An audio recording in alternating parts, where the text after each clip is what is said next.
Hi, and welcome to Marketing Optimization with AlexDesigns. I am your host, Alex Harris, and today we have Theresa Baiocco from Conversion Max. How you doing today, Theresa? Good. Thanks, Alex. Awesome. Theresa is the CMO at Conversion Max. They do pay-per-click optimization and conversion rate optimization. To get started, I like to ask, what is your definition of optimization and why is it beneficial? It's a great question, Alex. And I think that a lot of people get confused with the word optimization. And the biggest question to ask from that is, what are you optimizing for? People think optimization means I'm optimizing for the search engines, right? And they care about getting the rankings up and making sure that they have the top organic listing.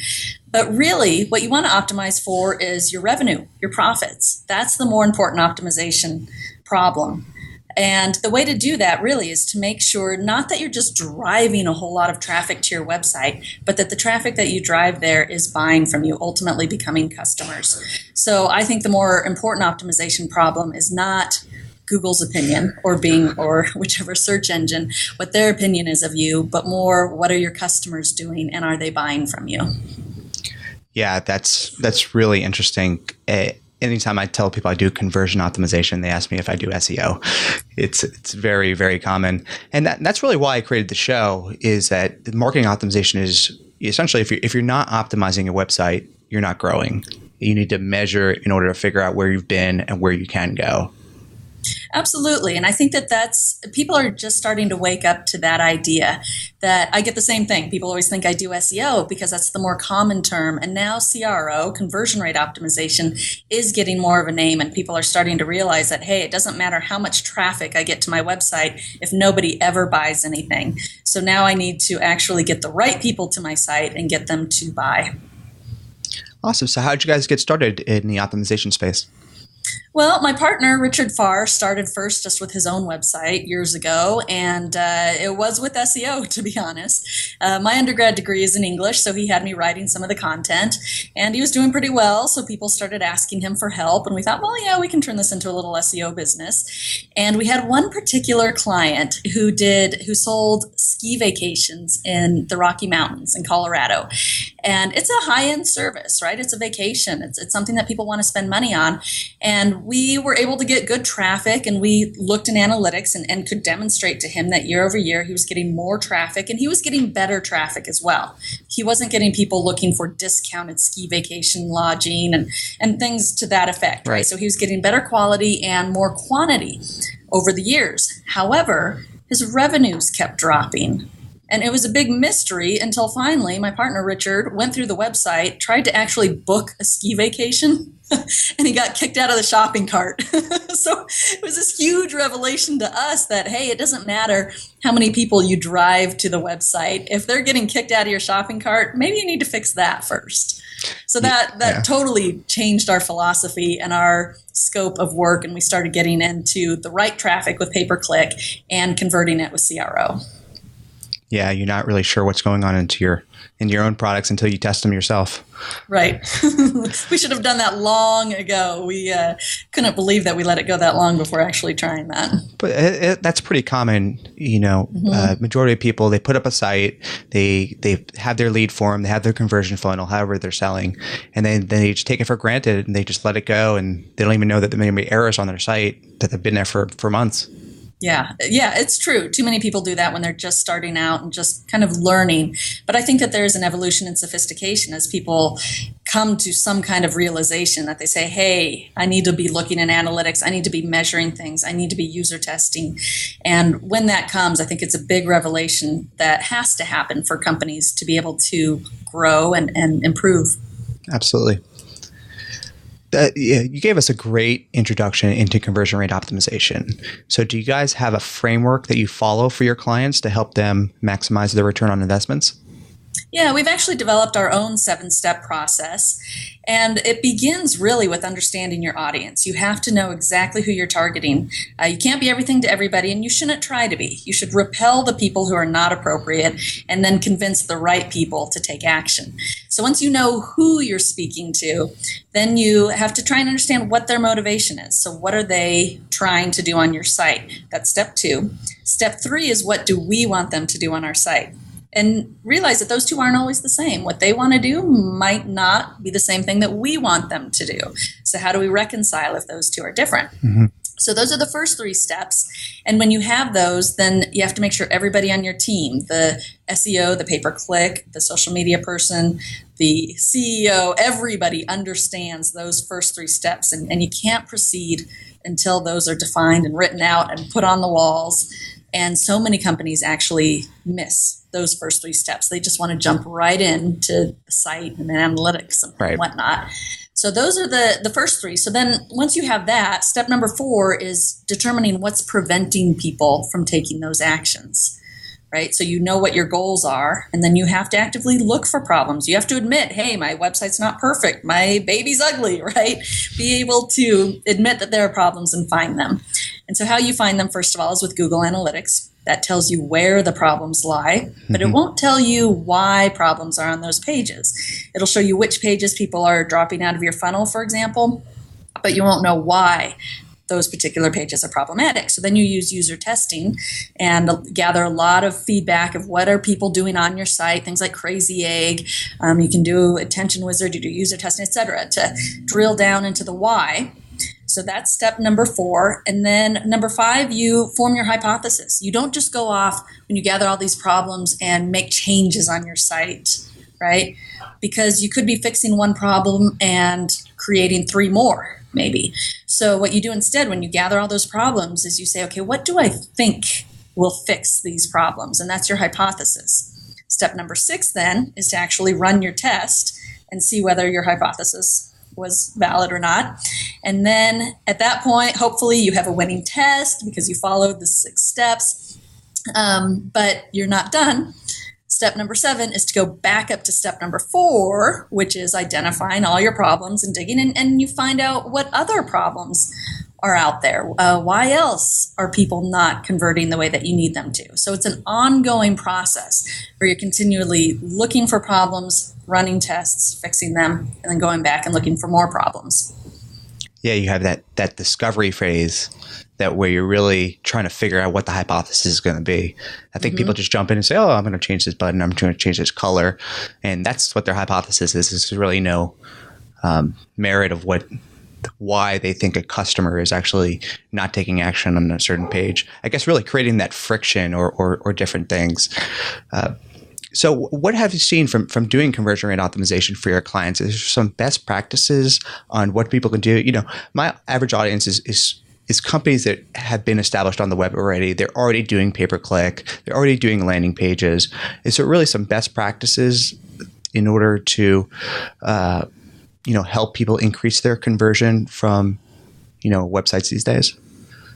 Best practices is an interesting concept. And even learning from the experts too. If you pay attention to Tim Ash, he has a lot of great advice on best practices. Another expert, Chris Goward of Wired or Funnel, talks a lot against best practices actually. And he has some good case studies that talk about, hey, best practices say to do X, but we actually tested Y and that ended up winning.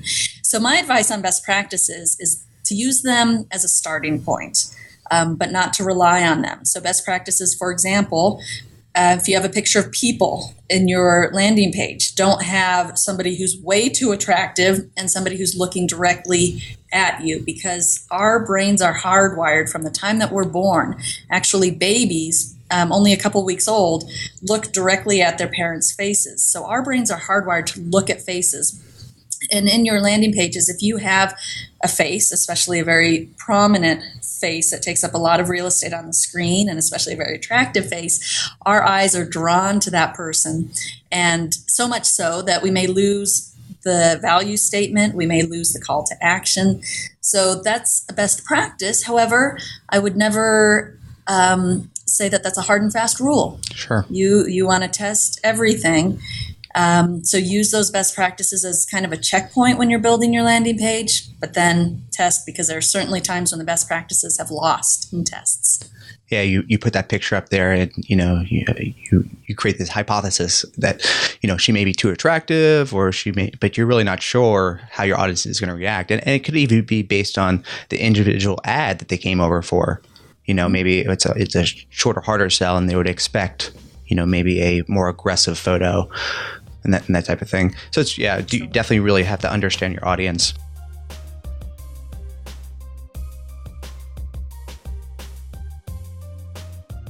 Great. Let's check out some examples that you brought, and we could take a look at what Conversion Max does. Okay, so this is one of my favorite case studies. This was a client of ours where the primary goal of the site was to get people to request a quote with them. And this is an expensive service that they were offering. These leads go to a sales team, and the salespeople follow up, and it takes a good 6 months to a year for them to make a sale. So the variation on the left was their original. And the dotted line shows where the fold is on most people's monitors. And this is important to look in analytics to see what size monitor your audience has. And what we found when we were looking at a lot of click maps and heat maps is that people were very reluctant to fill out the information on the top, where immediately the form is asking name, contact information, company, all this information about them. But the people who scrolled down the page were very willing to talk about what they needed. So the questions were something about what services are you interested in, what's your budget, things like that. People actually wanted to talk about their needs, but they didn't want to reveal who they were right off the bat. Furthermore, a heat map showed that a lot of attention was getting wasted on that blue banner up on the top. So people weren't even really noticing that form was there because the eye was drawn to all the elements up in the blue area. There were no trust symbols and really no credibility for people who want to know a little bit about the company or just feel some trust in giving their contact information. So our hypothesis then was, let's get rid of the distraction on the top so people notice immediately that there's a form and they see that it's a short form without having to scroll down the page. We changed the order of the questions. So we start off with the questions people wanted to answer, right? I need whatever service is. And then the name and contact information came at the end. And it's always a compromise with the sales team when you want to cut out information, right? Because your salespeople want to know everything about the lead. But we were able to compromise with them and figure out that all that they really needed was name and email. They don't absolutely have to have the company name and the country and separate the first and last name. So we get the bare minimum of what they can work with. And then we added, you can see the credentials along the right sidebar. So those are some trust symbols. And then right about where the fold was is where we put some customer logos as well as a testimonial. And when we ran this A/B test, sure enough, we got a 71% increase. So if you think about 71% more leads going to that sales team, this was big money for this company.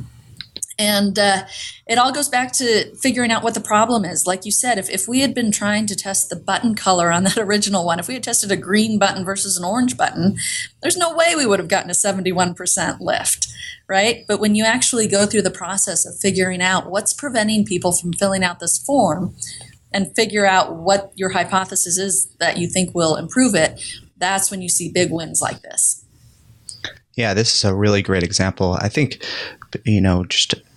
looking at the large form on the left, it just looks overwhelming. So I think that's really where you're creating that friction, in your 7-step process, and then doing the testing to really figure out how to optimize that form and get them to finish quicker. Right. That's the goal. Yeah, absolutely. Quicker to the finish line. Right. Absolutely. This is actually a really great example of just a simple way you can do conversion testing to optimize your lead form. Really figure out just what is actually needed and get rid of the rest. Yep. Yep. Good. So let's move to what's new with Conversion Max. What do you guys let's tell everybody what you offer and what kind of services that you guys do and focus on. Okay, well, thank you. Yeah, we do 2 primary services. One is pay-per-click management, and the other one is conversion optimization. And you'll find a lot of agencies that pretty much do one or the other, which we think is actually a big disservice. A lot of pay-per-click agencies say, I don't care where the traffic goes to, I'll find you the best traffic and I'll get it for the best price, and I'll just send it to whatever pages you want me to. Which is only half the of the equation, right? And then on the other side, you get a lot of conversion agencies that say, well, I don't really care what kind of traffic you're sending me. I'll just make it perform really well. So we think that the real benefit, how we can help our clients the most, is by managing both. So we get the best traffic, we get it for the best rates that they can get through pay-per-click, and constantly testing what's going on with their ads and everything in their account, and then sending it to the best pages that match. A lot of companies, especially if they're doing this in-house, aren't creating dedicated landing pages that really tightly match the theme and the query that people are looking for. So you have to have that match, that relevance, maintain that scent, and then constantly test your landing pages, or microsites too. I mean, we'll do that as well, because sometimes a single landing page doesn't give the user enough information, especially people who need to know more about the company. Maybe a single landing page is just the starting point, but then they need to see, well, who are the people behind this company? Or I just need more trust. I need to click around a little bit, get more information before I want to convert, buy, or fill out the form, or what have you. And so sometimes the microsite is really the sweet spot there. Yeah, maybe having more opportunity for them to browse around if they're really not interested in what you're offering on that landing page right away. Or they're advanced marketers. They know how people market stuff, and they're really looking for more information, because if you don't offer that information, people will probably leave and your bounce rates go up. True.